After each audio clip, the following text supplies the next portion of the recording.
Hey guys, back with another answer to a question. Now, I got, I think it was 2 or 3 based on nutrition. So I'm gonna combine them since they kind of play off each other. I know this was from Jackie, I'm sorry, I hope I pronounced it right, Anita and Kate.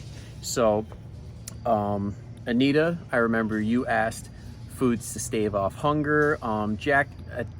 Jackie yours was about pre and post workout, and then Kate yours was based on like snack ideas, meal ideas. So let's start with what foods stave off hunger. That's going to come down to 3 different types of food that I usually recommend, and that is protein, fats, healthy fats, and fiber. So starting with protein, as lean as possible, because you want to get as much protein as you can without that extra carbohydrate and fat, just for calories sake, because more times than not, the people I'm talking to answering questions are on a diet. So lower calorie is usually a better option. You could do that through protein shakes. You could do it through protein bars, chicken, lean beef, all that good stuff. If you want like the full spectrum, like a ton of different ideas, I'll send you the Coach Fit's food suggestion guide that every Coach Fit's client gets when they first sign up. Tons of great ideas on there. I think there were probably about like 20 to 30 different options. And then when it comes to fiber, anything that is veggies, fruit, nuts, legumes, all that stuff has fiber in it. So as long as the carbohydrates fit into the calories that you have, go for it.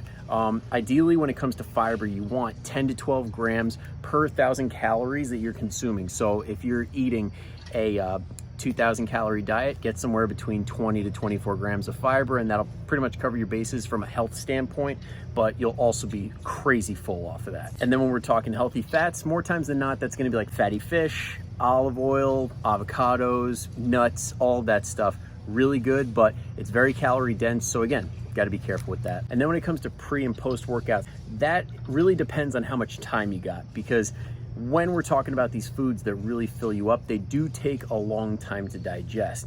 And that's kind of the goal, is that it sits in your stomach, keeps you full, all good stuff. But if you're going into a workout and you have a bunch of fiber just sitting in your gut, make sure nobody's sitting next to you, because you're probably gonna fart up a storm. You don't want that. When you look at the textbooks when it comes to sports performance, they all say you want carbohydrates and protein, very minimal fat. So if you want to do that, go for it. It's a good time to get like about a palm size of protein, and then like maybe a cup of rice would be like ideal.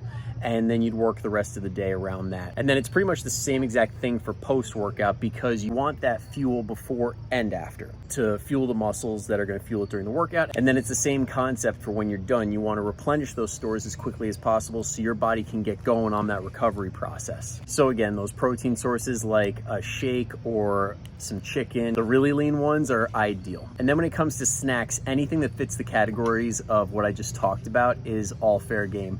I usually tell people, if they're doing like the 3 and 2 method and they have like room for 2 snacks, I would go for something in the 200 to 250 calorie range or lower for a snack. And when you go into stores like 7-Eleven or CVS or whatever that have the protein bars, more times than not, those protein bars fit into that. Some of them are a little bit heavier and like 300-400 calories. Those are the ones that are kind of sneaky, and they add a lot of calories in without you even realizing it. So those you want to be careful of. I hope this answered your questions. If you guys have any more questions, feel free to leave them in the comments below.